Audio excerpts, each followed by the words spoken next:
Hi everyone, this is Ben from Math Online with Ben. Here we're working on 17 through 20 of our 4-a-day series, and let's just jump right in. So point A is to be graphed in a quadrant, not on an axis of the standard xy coordinate plane below. If the x-coordinate and the y-coordinate of point A are to have the same signs, then point A must be located in. So you should be pretty familiar with this question. So basically on this axis, x is positive. Over here on this axis, x is negative.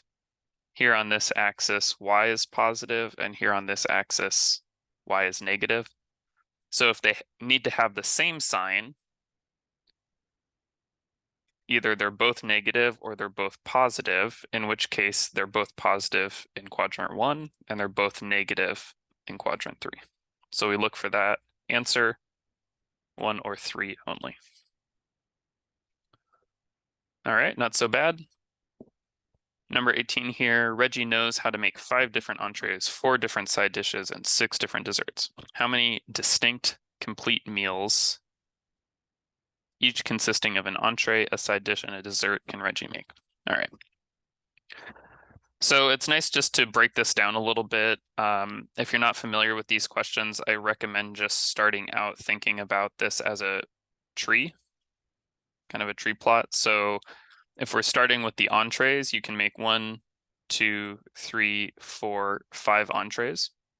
And if each entree can make 4 sides, so you can make 4 sides this way, 4 sides with your second entree, 4 sides with your third entree, 4 sides with your fourth entree, and 4 sides with your fifth entree. So when we think about how many that is, it's just 4 5 times. So this is just 4 times 5. And then if we throw in the desserts, well, for each side dish, you can have 1, 2, 3, 4, 5, 6 desserts. So now for each side, we have another 6. So how many groups is that? Well, it's groups of 6.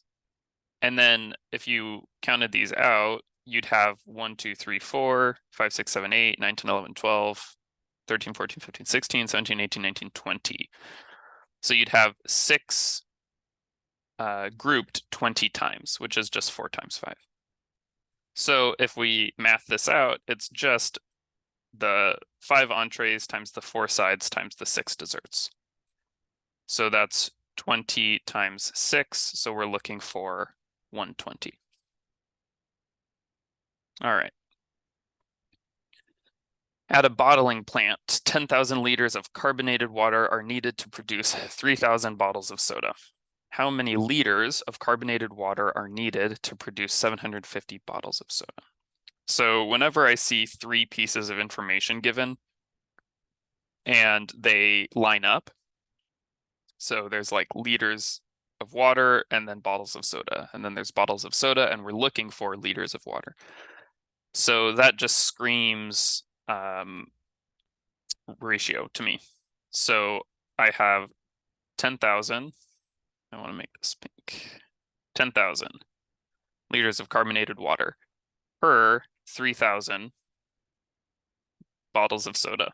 The important thing that we need to remember here is just that we always need to compare the same thing. So if this is soda and this is water, then we need that same relationship here. We need water over soda.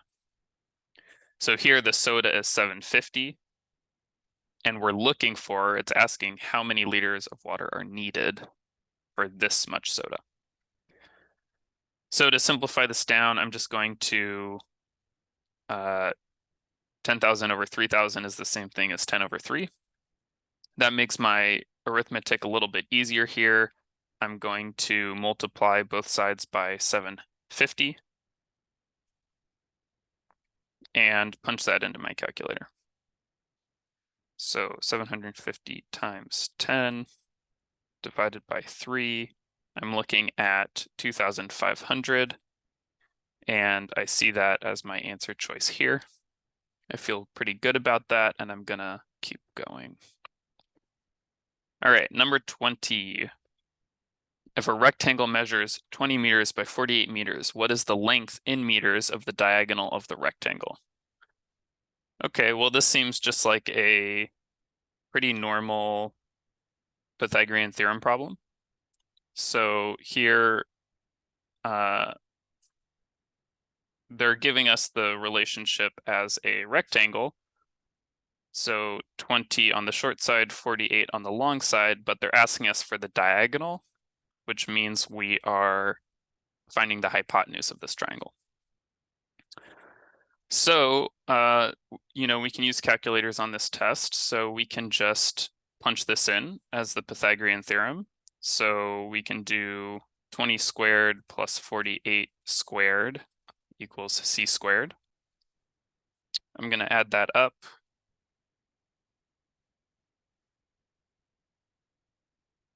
I get 2,704 equals c squared. Of course, I have to take the square root of both sides. And I get c equals 52.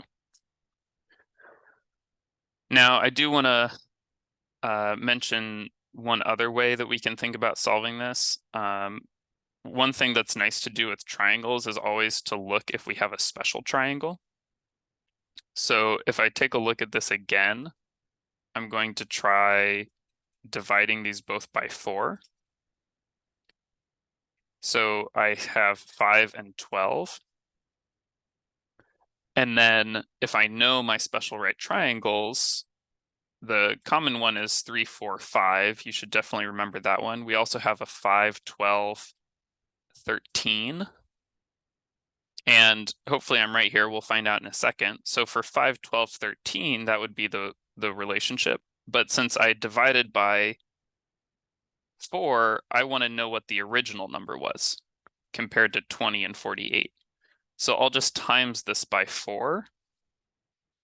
And if we do 13 times 4, you'll find that we also get 52.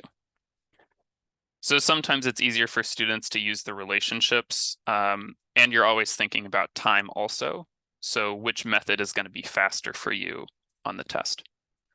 Either way, though, we should get that the diagonal is 52, and we can carry on with the test. And that's it, just 4 problems for today. Hope you enjoyed this. Give it a like, share if it was helpful, and we'll see you tomorrow.